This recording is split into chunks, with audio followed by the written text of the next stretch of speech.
Ganda ng view natin dito sa harapan, no? Ito yung entrance dito sa may Pasig River Esplanade Phase 2. Ayan, makikita natin yung mga halaman ngayon. Nakapwesto na siya dito. Tapos ito, ganda ng landscape dito. Ito yung huling beses na pumunta tayo rito. Makikita natin, di ba, wala pang masyadong mga halaman dito.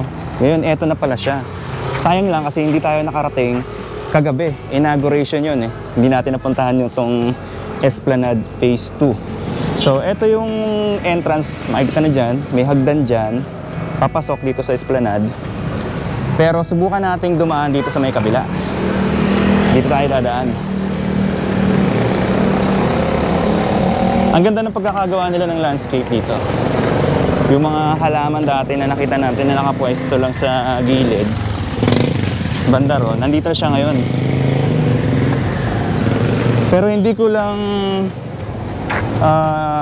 sigurado kung final na to. Kasi parang pansin ko sa lupa, parang medyo malambot siya. Parang pagka bumagyo ata ng malakas, baka malusaw tong lupa na to at ano rin, sayang. Baka naman tatapusin pa yan, hindi pa yun yung final na landscaping dyan. So dito tayo dumaan sa gilid. Dito yung ramp for PWD. Tignan natin kung open ba to banda rito. Ayun, medyo sarado rito. Hindi pwede. Nakasara. So hindi pa pwedeng lakaran dito. Doon tayo dumaan sa kabila. Ito naman yung papunta doon sa Jones Bridge. Dito tayo dumaan sa kabila kasi sarado pala dyan. Ito lang yata yung allowed na puntahan. Pero kung dito ka dadaan, pwede ka naman makapasok siguro papunta rito. Kasi yun siguro nasa taas siya. Mamaya akit tayo. Ilang beses na tayo nag-update dito pero hindi tayo maakit dyan sa view deck. Lagi lang tayong nandito sa baba. So ngayon, try natin na umakyat doon sa taas para makita natin yung view nitong Pasig River. Nasa likod lang siya nitong hello. Nasa likod lang siya nitong Bureau of Immigration. So dito tayo dadaan. Sayang, hindi pa pala pwedeng dumaan sa kabila. Ayun, dito. May pa. Harang. Ito. Ayan Sir, pasilip pasilip. Thank you. Ayun, may ginagawa pa dito. Wini-welding pa nila yung ilang parang divider ata ito. Para dito. Tapos basta muna dito yung nakistruction pa. Ma'am. bawal pa ba? Hindi pa yung boy. Sige sir. Bawal pa pala. Hindi pa pala pwede. Silipin natin dito.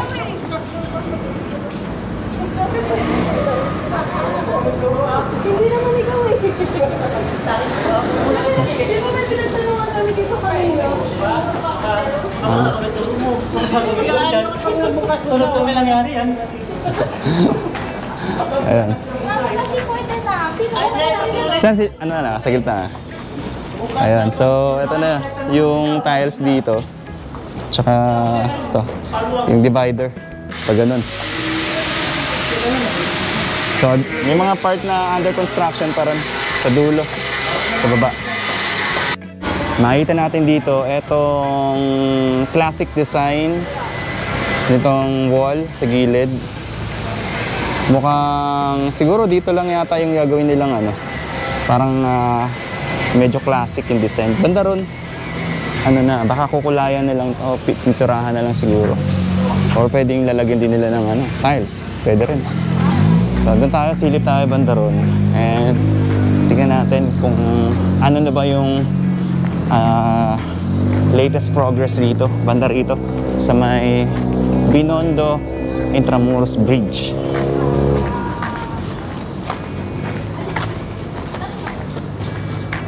Ito, hindi ko, mukhang barracks lang ata ito ng mga workers dito. And dito, parang pinatag na nila yung gilid. Yung kalahati pa lang yung nalalagyan itong ano, itong view deck banda ron. Dito, sinisimulan na nilang gawin yung ramp sa gilid. Akala ko dito nila ipapadaan, padiretso dito sa hagdan. Pero hindi pala. Dito pala sa kabilang side. So dire-diretso to. Pag ganun. Ay, sarado na dito. Okay, so nandito na tayo sa hagdan itong Binondo Intramuros Bridge. At ito nga yung ramp papunta rito sa ilalim nitong tulay.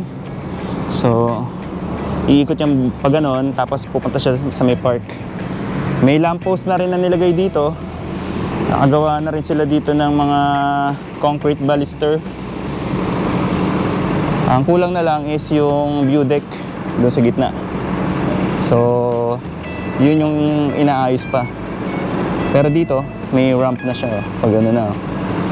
Nakapwesto na rin yung mga pundasyon, yung mga bakal.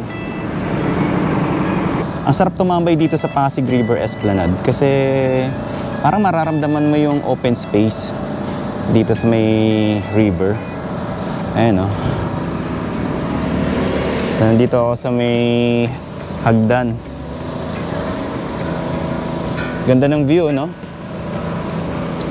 Kung maayos lang sana to, kung malilinis lang sana tong Pasig River, ang gandang ano dito, ang gandang pasyalan dito. Kaso lang makikita natin, kapag malakas ang ulan, bumabagyo, makikita natin na umiitim yung kulay ng tubig dito sa Pasig River. Marami tayong nakikita ng mga lumulutang ng mga water hyacinth. Pero may naglilinis naman ito. Hindi ko lang makita ngayon. Yung dalawang water skimmer na nangongolekta nitong mga lumulutang ng mga dahon dito, yung mga water hyacinth dito. Marami rin dito mga nagbabangka, oh. Hindi ko alam kung ano yung kinukuha nila. Kung nangangalakal ba sila or nanguhuli ng isda. Andun, no? Tatlo sila doon, nakikita ko. Okay, silipin natin yung ilalim itong tulay.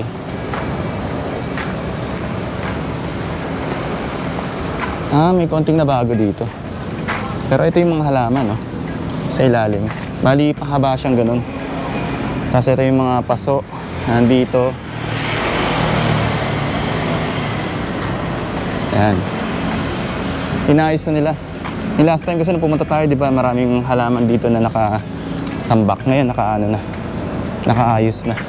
Pero parang hindi pa to yung final eh. Meron pang gagawin dito. Continuous pa rin yung landscaping nila dito. May mga graba pa na nandito. So, marami pang aayusin dito, palagay ko. Pero maganda na siya, oh. Ang linis na, oh. Silip tayo dito sa Pasig River.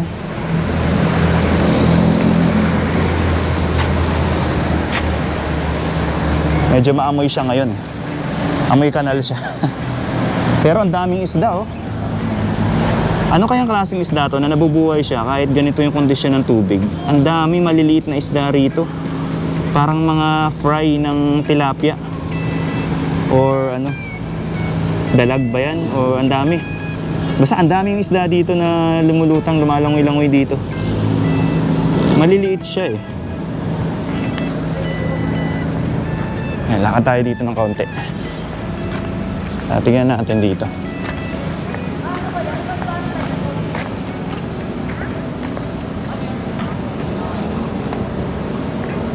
Ayan. Ang dami nga lang basura na ano, lumulutang ngayon dito. Tsaka yung mga water hyacinth.